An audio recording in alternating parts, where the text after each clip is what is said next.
may problema pala tong MPCB breaker na to mga master. So kung nakita nyo ay nagtitrip tong breaker na to.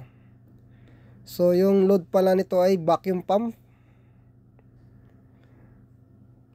So dito sa HMI nagkakaroon siya ng thermic relay trip dahil nga nagtrip yung breaker na yon.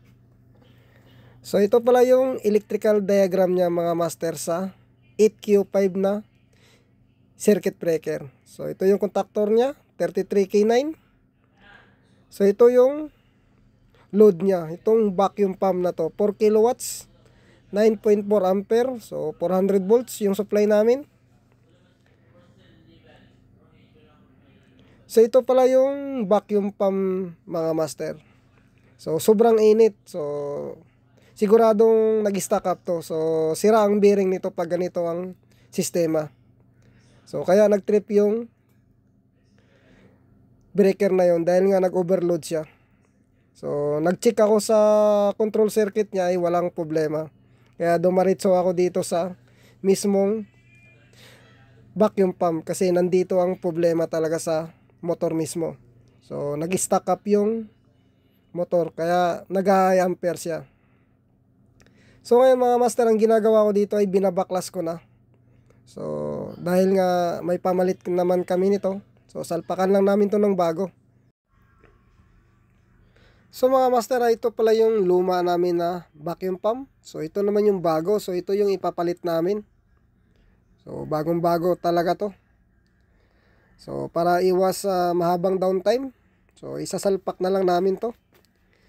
So ito pala yung lumang motor. So i-check natin yung stator nito, yung winding nito. So line 2, line 3, 2.2. Line 1, line 2.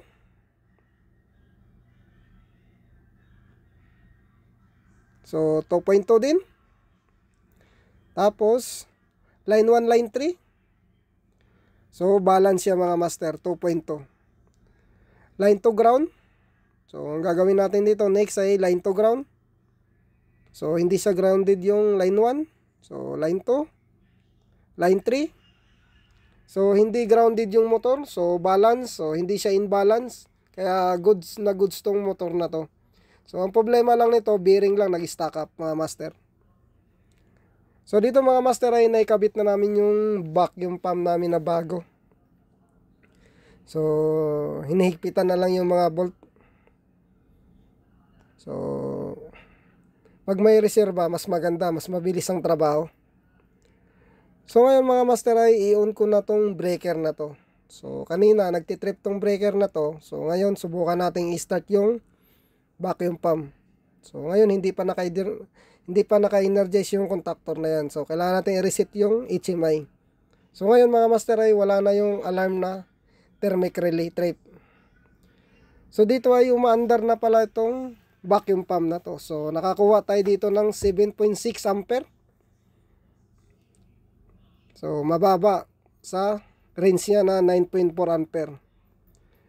So ngayon ay hindi na nagtitrip tong breaker na to. At umaandar na rin yung machine. So yun lang talagang problema mga master, yung vacuum pump na yun.